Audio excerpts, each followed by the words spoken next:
নমস্কার,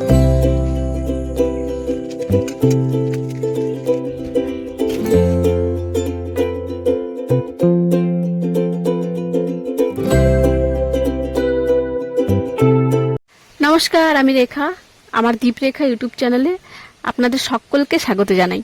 কেমন আছেন আপনারা সবাই? আমিও আজকে ভালো আছি মোটামুটি। আজকে আবার একটি নতুন ব্লগ ভিডিও নিয়ে আপনাদের সাথে শেয়ার করার জন্য চলে এসেছি। আপনারা অবশ্যই আমার ভিডিওটাকে পুরোটাই দেখবেন। আমাদের মেয়েদের রান্নার আগে প্রতিদিন সেই একই টেনশন থাকে, কি রান্না হবে। বাজার থাক ঘরে না থাক, তবু সেই একই টেনশন, সবজি রান্না নিয়ে। আমার মাও তাই, রান্নার আগে টেনশন করছে কি রান্না করবে। বাজার থেকে মাছ নিয়ে আসা হয়েছিল, কিন্তু তবু শুধু মাছের ঝোল করবে ভেবেছিল, মাছের ঝোল করবে, কিন্তু তারপরে ভাবছে যে না, সাথে আর অন্য সবজি তো বানাতেই হবে। তো বাজারের যে সবজিগুলো ছিল সেগুলো দিয়ে, আর আমি বললাম যে সে বাজারের সবজিগুলো যেন এখন না রান্না করে। ভাবলাম যে বাড়িতে যেগুলো সবজি হবে আমাদের সেগুলো দিয়ে একটু একটা মিক্স সবজি হয়ে যাক। পিঠটা কাটে যাবে তো। এদিকে আমার মা পুঁই ডাঁটা কাটতে এসে নিজের পিঠ চুলকাচ্ছে কাঁচি দিয়ে।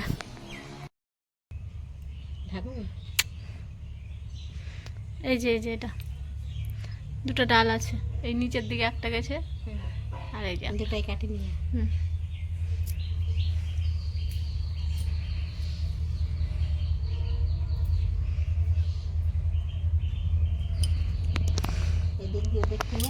আছে আরো বাইরে, তো বাইরের গুলো এখন আর কাটতে যাবো না। হ্যাঁ হ্যাঁ,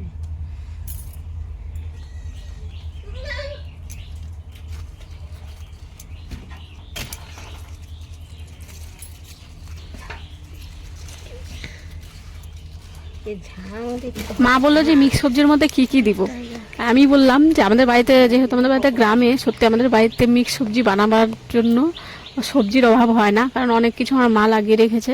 যেমন পুঁই শাক, জমির দিকে তো আমি এখনো দেখাইনি আপনাদের। আমাদের জমিতে পুঁই শাক, তারপর হচ্ছে লঙ্কা, চাল কুমড়ো, পেঁপে, অনেক সবজি, তারপর ডাঁটা, অনেক সবজি লাগিয়ে রেখেছে এগুলো। তো আমি জমির দিকে গেলাম না, বাড়িতেই যেটুকু এখন বের হয় সেটুকু দিয়েই রান্না করব। আর সেই জন্য মাকে বললাম যে দুটো পুঁই শাকের ডাল, আর হচ্ছে মিষ্টি কুমড়ার দুটো ডগা, আর যে আমি প্রথমেই দেখালাম হাতের মধ্যে কলার গাছের মাঝের এটা কলা হওয়ার পরে যে মাঝের হয়, সেটাকে আমরা কিন্তু কাঞ্জল বলি, কে কি বলে জানি না, অনেকে কলার থর বলে। এগুলো দিয়ে বললাম যে একটা মিক্স সবজি করে নিতে। সাথে 2-1টা আলু দিব, তাহলে ভালো লাগবে, তরকারিটা বেশ গ্রেভি হবে। আলুটা দিলে একটু কি হয়, একটু গ্রেভি হয় তরকারিতে। মিক্স সবজিতে কলার থোড় দিলে তরকারিটা খুব ভালো লাগে খেতে। আর আমাদের এখানে, আমাদের বাড়িতেই অনেক কলার গাছ আছে।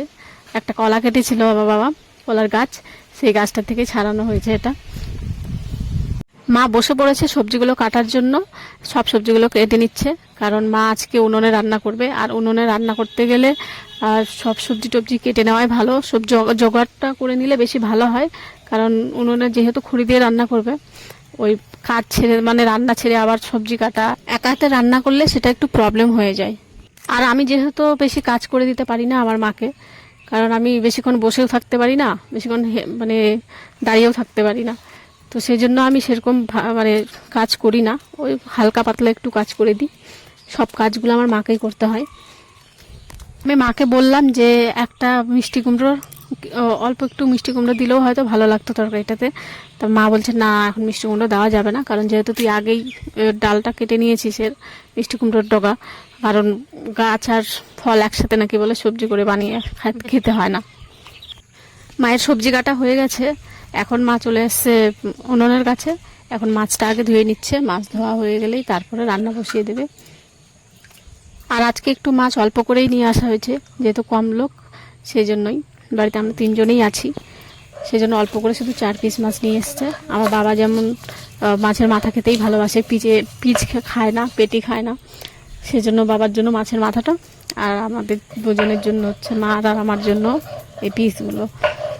আর আমার মা গুঁড়ো মশলা, যেমন প্যাকেটের মশলাগুলো হয়, সেগুলো কিন্তু ব্যবহার করে না সবজিতে, যে কোনো সবজিতে। ও মাংস হলেও সেই পাটাই মশলা করবে, আর এমনি সবজি হলেও পাটাই মশলা করবে। ওই পাটার মশলা দিয়েই রান্না করে আমার মা, গুঁড়া মশলা পছন্দ করে না। এর মাঝে আমাদের বাড়িতে একজন চলে আসছে, সেই জন্য মা আবার এখান থেকে গেল। তাই আমি ভাবছি যে মাছটাকে শুধু আমি ভেজে দিই, তারপরে ভেজে নিই, তারপর মা এসে বাকি রান্নাটুকু মা করবে। বাড়িতে একটু দই ছিল, তো মাকে বললাম যে দইটা কি করব মা? মা বলছে তাহলে থাক, আজকে মাছটা দই দিয়েই করে দিই। তো মা ভাবছে এখন মাছটাকে দই দিয়েই রান্না করবে। আগে থেকে কোনো প্ল্যান ছিল না যে দই দিয়ে রান্না করবে, যেহেতু দইটার কথা এখন মনে করলাম আমি, সেজন্যই মা বলছে ঠিক আছে তাহলে মাছ দিয়েই রান্না করে দিই। রান্না প্রায় হয়ে গেছে, শেষের দিকে রান্না।